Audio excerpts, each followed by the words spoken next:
condiciones del equilibrio de Hardy-Weinberg.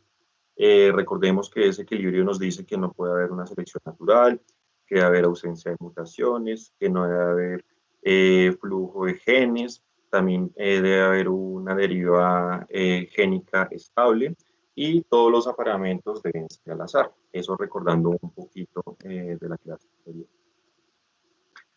Listo, chicos. Digamos que empezamos la parte bonita de este tema. Entonces, tenemos que comenzar a calcular las frecuencias alélicas y genotípicas de una población. Como para entrar en materia, recordemos que si las frecuencias alélicas cambian dentro de una población, podríamos estar hablando de una posible evolución. Y las frecuencias genotípicas nos pueden determinar con qué frecuencia o qué probabilidad tiene un individuo dentro de una población para ser homocigoto dominante, para ser homocigoto recesivo o para ser heterocigoto. Para calcular las frecuencias alélicas, chicos, vamos a tener muy presente esta fórmula, ¿cierto? Donde P va a ser la frecuencia para el alelo dominante y Q va a ser la frecuencia para el alelo recesivo. La suma de esas dos frecuencias siempre tiene que dar 1, ¿vale?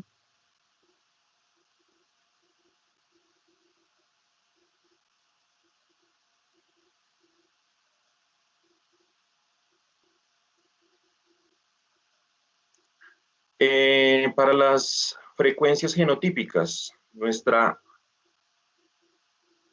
fórmula va a ser la propuesta por Hardy-Weinberg, ¿cierto?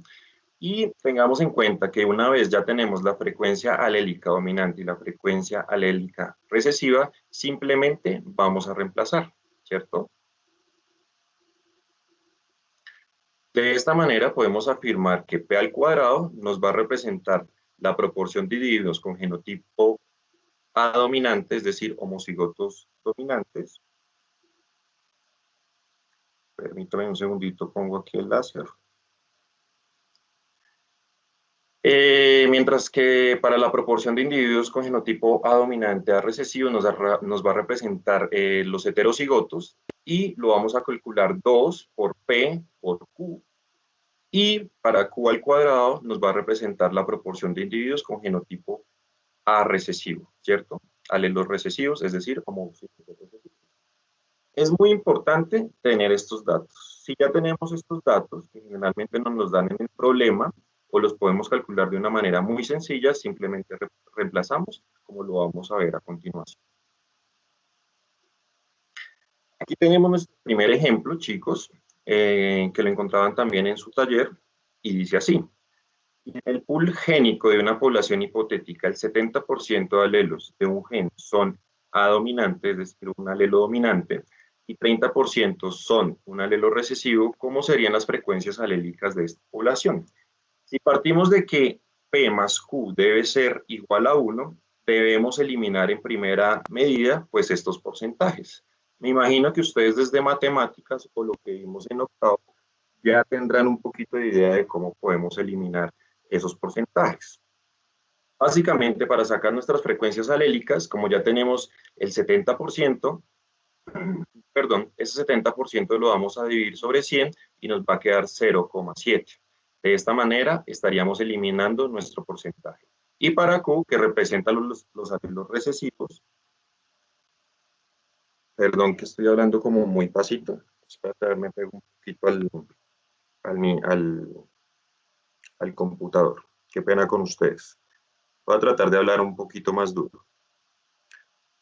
Decía que para eliminar el porcentaje, ¿cierto? Tenemos que dividir nuestra frecuencia alélica, que en este caso es 70 sobre 100, para eliminar el porcentaje. Para la frecuencia alélica recesiva, vamos a eliminarlo teniendo en cuenta nuestro porcentaje, que es 30 dividido en 100, y ya eliminaríamos nuestro porcentaje. Si sumamos 0,7 más 0,3, nos va a dar un total de 1, y habríamos aplicado nuestra fórmula adecuadamente y ya tenemos nuestra frecuencia alélica. Es decir, que podríamos ya aplicarla en la ecuación propuesta por Hardy y Weinberg. Ahora, si las frecuencias de alelos se dan como P y Q, entonces las proporciones de los diferentes genotipos, ¿cómo podríamos calcularlas en nuestra población hipotética? Pues recordemos que P al cuadrado son los alelos dominantes, ¿cierto?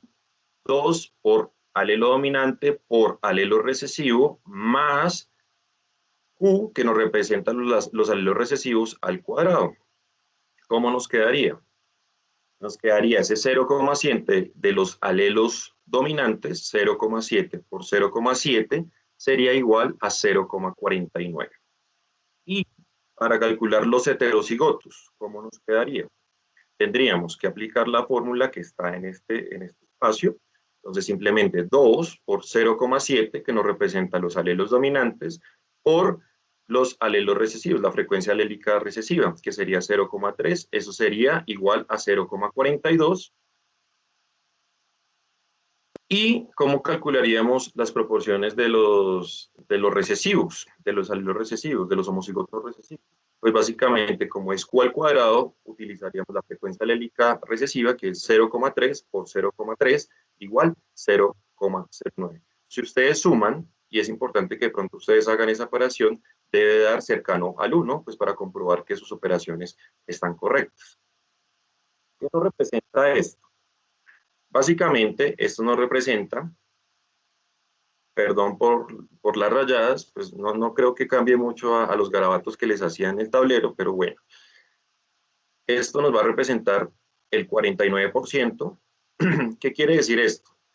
Que el 49% de individuos de esta población hipotética van a ser homocigotos dominantes.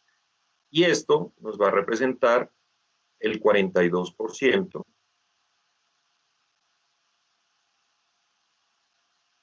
que va a ser más o menos la probabilidad de encontrar individuos heterocigotos, y aquí vamos a encontrar la posibilidad más o menos de 0,9% de encontrar homocigotos recesivos. Eso básicamente nos indicaría estos resultados que tenemos acá.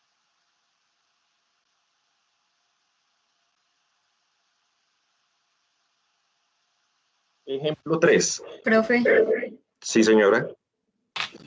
Buenos días, María Paula Rodríguez de Noveno A. Buen día. Profe, lo que no entiendo, pues es que ahí en la anterior, mira, sí, qué pena espérate un segundito, lo que pasa es que estamos haciendo la explicación y ya va a haber el momento para esas preguntas. Listo, qué pena te interrumpo. Pues para que nos quede toda la explicación. Vale, listo, profe. Listo, qué pena contigo. Ya ahorita con mucho gusto resolvemos esas inquietudes. ¿Listo? Gracias. Bueno, vamos aquí en el ejemplo 3. Entonces, este ejemplo dice así: cálculo de frecuencias genotípicas a partir de frecuencias alélicas. La felicitunuria es una alteración congénita recesiva al no ser tratada, puede causar daño cerebral, discapacidad intelectual. Esta tiene una frecuencia alélica de 0,4. Entonces, dense cuenta, chicos, que aquí hay, digamos, una información importante. Importante que nos dicen que se está haciendo referencia a las frecuencias alélicas, no a las frecuencias genotípicas, entonces eso ya nos da pistas.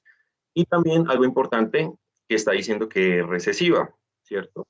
Y el valor, pues obviamente, de esa frecuencia alélica recesiva, que es de 0,4.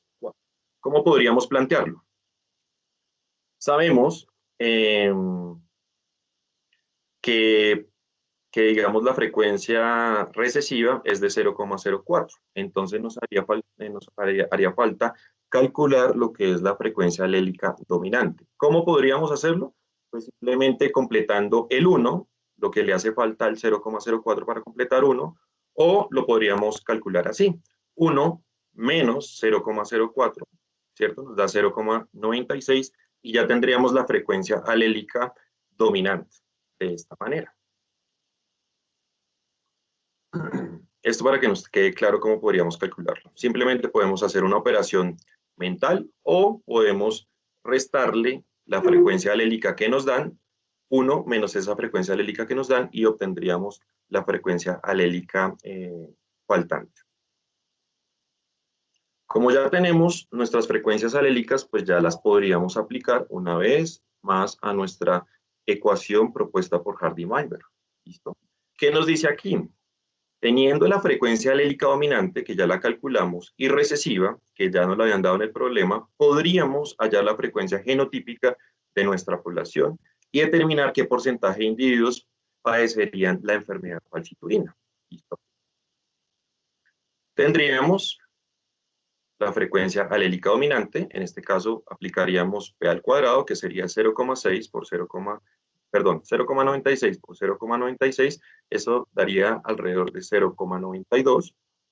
Aplicaríamos nuestra fórmula para hallar la proporción de heterocigotos dentro de esa población y nos quedaría de esta manera. 2 por 0,96, que fue el que calculamos, por 0,04, que fue el que nos dieron en el problema, para un total de 0,076. Y nuestros homocigotos recesivos, pues es Q al cuadrado. Cogemos la frecuencia alélica dada en el ejercicio, simplemente multiplicamos 0,04 por 0,04 y nos daría 0,016.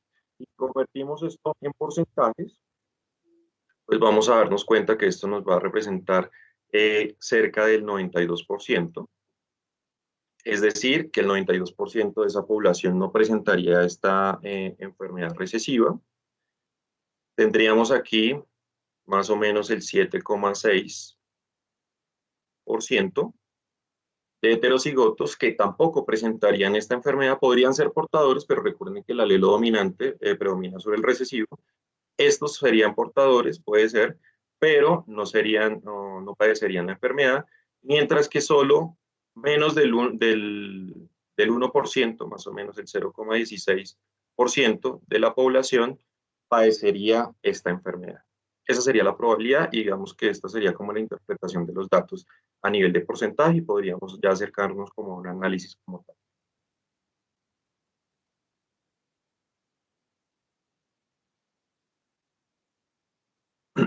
Bien, chicos. Ejemplo 5. Se inicia una población infinita sin selección natural con 40 individuos. Aquí le representamos los dos alelos dominantes, ¿cierto? 30 individuos heterocigotos y 20 individuos homocigotos recesivos. Si los apareamientos son al azar y las tasas de mutación y migración son casi nulas, determinar el comportamiento de las frecuencias alélicas y genotípicas en la generación parental. Entonces partamos, chicos, de la información que nos dan. Sabemos que 40 individuos van a ser homocigotos dominantes, 30 individuos van a ser heterocigotos y 20 individuos van a ser homocigotos recesivos, ¿cierto? Ya podríamos con eso calcular la frecuencia alélica y después posteriormente calcular nuestras frecuencias genotípicas. Teniendo en cuenta esos datos, pues debemos recordar la clase anterior para organizar los datos de la siguiente manera. Lo primero que tenemos que hacer cuando nos dan estos datos así, ¿cierto? Es organizar una tabla como la que vemos acá en la diapositiva. Y aprovecho para decirles, chicos, que yo cometí un grave error dentro del taller. No sé por qué a la hora de organizar los datos, en vez de poner aquí un alelo recesivo, puse otra vez dominante, ¿sí? Sin embargo, pues la organización de los datos están bien, pero cometí ese error. ¿Listo? Para que lo tengan en cuenta. Y no sé por qué también aquí en el genotipo se me fue dos heterocigotos. Pero entonces la organización, pues para que haya más claridad, debe quedar pues las combinaciones posibles dentro de una población, que sería homocigoto dominante, heterocigoto y homocigoto recesivo. De esta manera, organizamos los datos que nos dan dentro del problema y recordemos que para homocigoto dominante nos daban 40 individuos, ¿cierto? Para heterocigoto nos daban 30 y para homocigoto recesivo nos daban 20. Para el homocigoto dominante, pues recordemos, chicos, que cada individuo va a tener el doble del alelo, porque viene un alelo de la madre y un alelo del padre. De esta manera, si tenemos 40 individuos, pues los alelos dentro de esos 40 individuos van a ser 80, el doble. Por eso el 80 aquí en este alelo dominante. Ya para los heterocigotos, pues tenemos 30, pues van a haber 30 alelos dominantes y 30 alelos recesivos, para un total de 60. Y para el genotipo dominante recesivo, pues vamos a tener 20 individuos según lo que nos da el ejercicio. Y de esta manera, pues todos van a ser todos los alelos van a ser recesivos, pero pues van a ser por 2. De esta manera, 20 individuos, 40 alelos. Eso recordando un poquito lo de la clase anterior. De esa manera, chicos, ya tenemos nuestros totales. En esta población tenemos 110 alelos dominantes, que es la suma de esto. Y en esta columna, ¿cierto? Tenemos la suma total de los alelos recesivos, que van a ser 70. Con estos totales ya podríamos hallar la frecuencia alélica, porque tenemos total de frecuencia alélica dominante y total de frecuencia alela recesiva, y nuestro total de alelos dentro de la población, que sería lo que conocemos como el pool génico de nuestra población hipotética. Entonces, organizar los datos, ya los tenemos organizaditos. Ahora, ¿cómo podríamos calcular esas frecuencias alélicas dominantes? Pues tendríamos que dividir el total de alelos dominantes, ¿cierto?, de la población por el total de alelos de toda la población. De esta manera podríamos ponerlo así. Nuestra frecuencia alélica sería 110 dividido en 180 y tendríamos nuestra frecuencia alélica dominante, que sería cercana al 61%. Hiciéramos el ejercicio de convertirlo a porcentaje. De pronto, para los que no han tenido claro, para convertir esto en porcentaje simplemente se multiplica por 100, o para romper ese porcentaje se divide en 100 y podríamos trabajar la fórmula.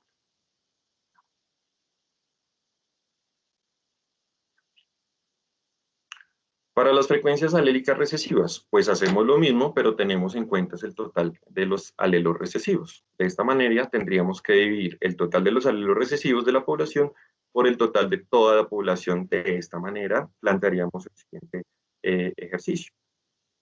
Para Q, que es lo que nos permite calcular la frecuencia alélica recesiva, tendríamos que tomar el 70, que es el total de las frecuencias alélicas recesivas, dividido en el total, es decir, en el pool génico, de pronto para que me entiendan un poquito mejor, y eso nos daría 0,38, ¿cierto?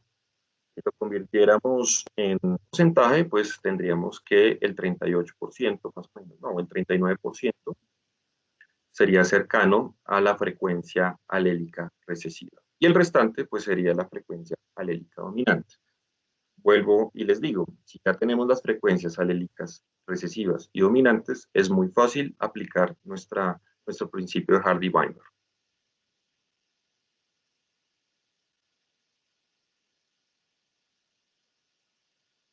Bien, como ya tenemos las frecuencias alélicas recesivas, pues nos quedaría muy fácil calcular nuestras frecuencias genotípicas. Entonces, a modo de práctica, calcule la frecuencia genotípica de esta población para homocigotos dominantes, recesivos y heterocigotos.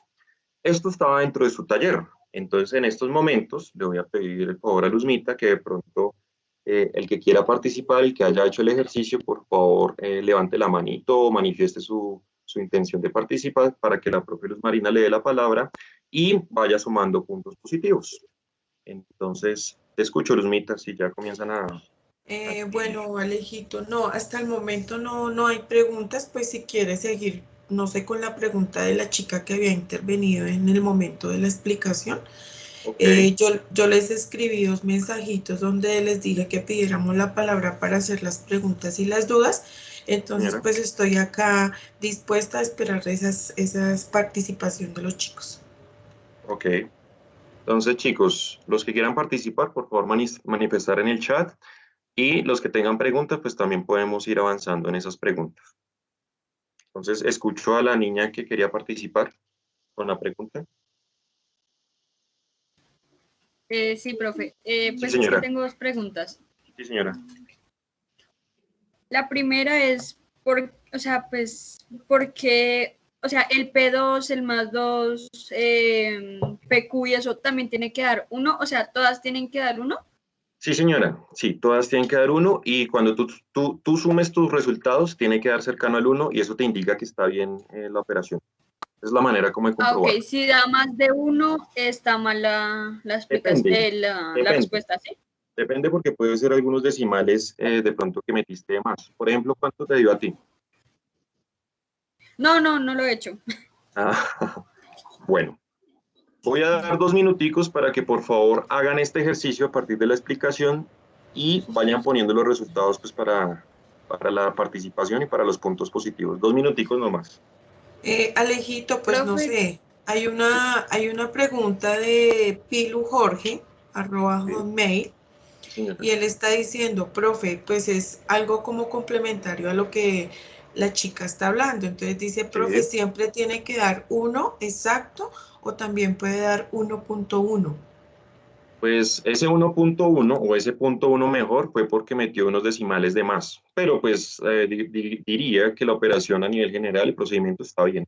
O por ejemplo les puede dar 0,97, 98, que eso es cercano a 1. Eso fue por las decimales. Si se dan cuenta, yo después del punto pongo 3 numeritos más, pues para que me dé exactamente 1, ¿vale? Pero entonces creería que el procedimiento está bien. Hay otra intervención de Churi 9317 Sí, señora. que dice, profe, me enreda, creo que dice, me he enredado en la diferencia de las dos operaciones. Ah, ok. Bueno, voy a tratar de rayar acá, a ver si me hago entender un poquito mejor. Lo que tenemos acá, chicos, aquí en esta fórmula, es para hallar las frecuencias genotípicas. Cuando yo digo frecuencias genotípicas, quiero decir es la probabilidad de encontrar un individuo heterocigoto, homocigoto dominante u homocigoto recesivo. ¿Sí? Que es esta fórmula que utilizamos acá. Si yo quiero calcular las frecuencias alélicas, tengo que partir de esta, que es P más Q, debe dar igual a 1, que la podemos hallar como les mencioné anteriormente, dependiendo de los datos que nos den dentro del problema. Si nos dan en porcentaje, pues podemos, digamos, nos dan 20% de recesivos, tendríamos que dividirlo sobre 100 y eso nos daría más o menos 0,2, ¿cierto? Y tendríamos ya nuestra frecuencia alélica recesiva. Operación mental, pues para completar uno, pues la frecuencia alélica dominante pues, sería 0,8, sin necesidad de hacer la operación que les mostré. ¿Listos? No sé si respondí la pregunta.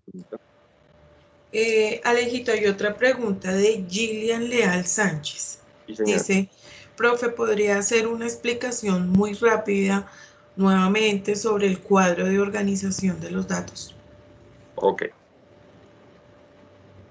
Sí, es importante porque ellos tienen que hacerlo dentro del taller. Entonces, me voy a devolver.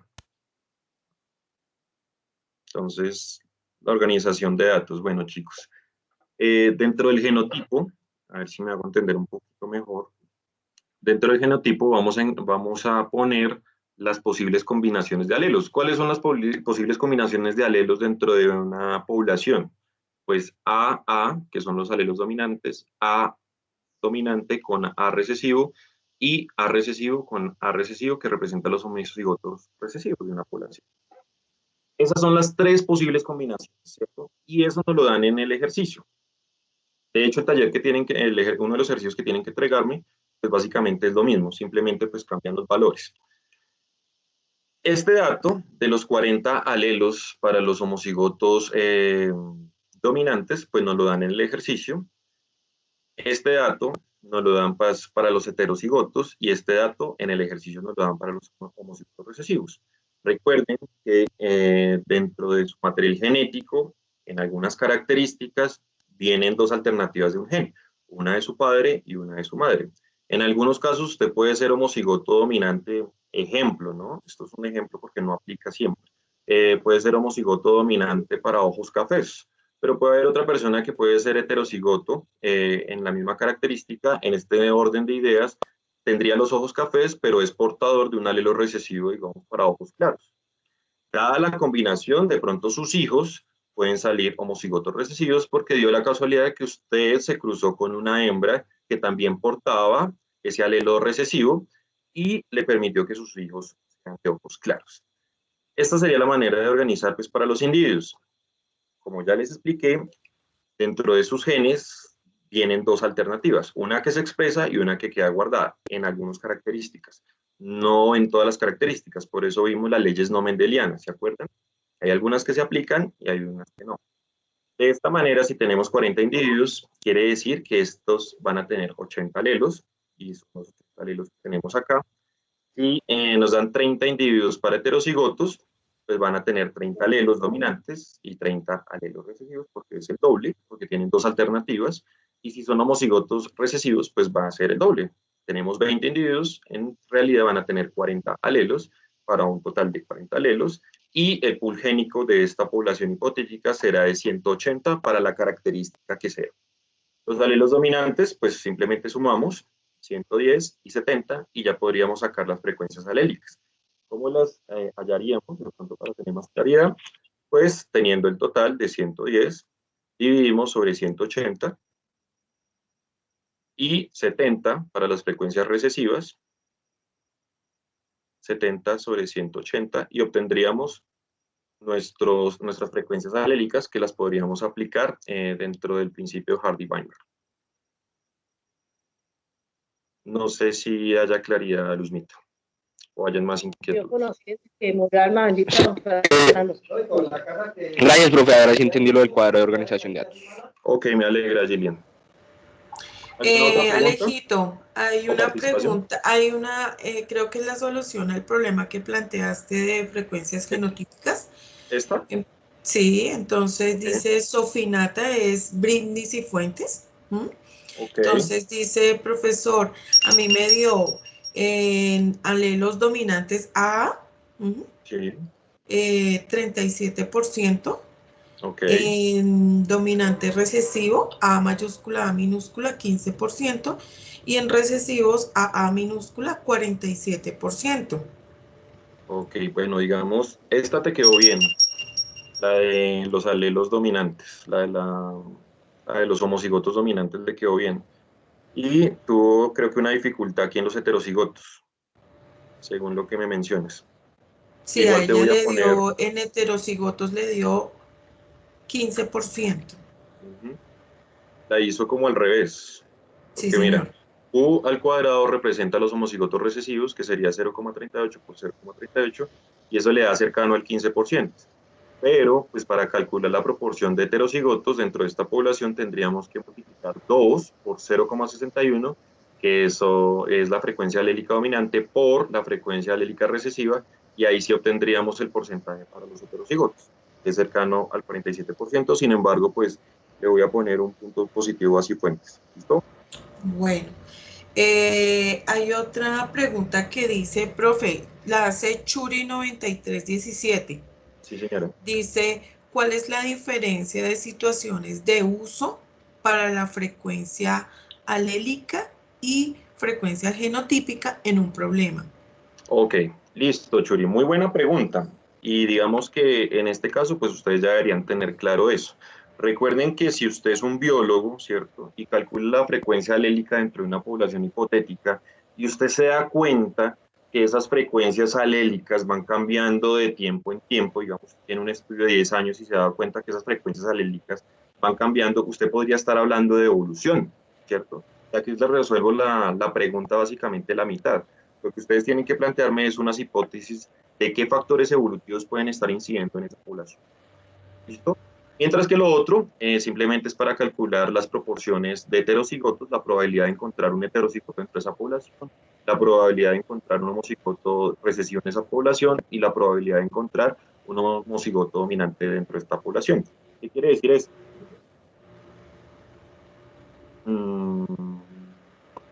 Ya, acá. Esto quiere decir que tenemos la probabilidad más o menos del 37% de encontrar un homocigoto dominante. Y aquí tendríamos la posibilidad de encontrar el 47% un heterocigoto dentro de esa población, y solo dentro de esa población hipotética tendríamos la probabilidad de encontrar 15% un individuo homocigoto recesivo.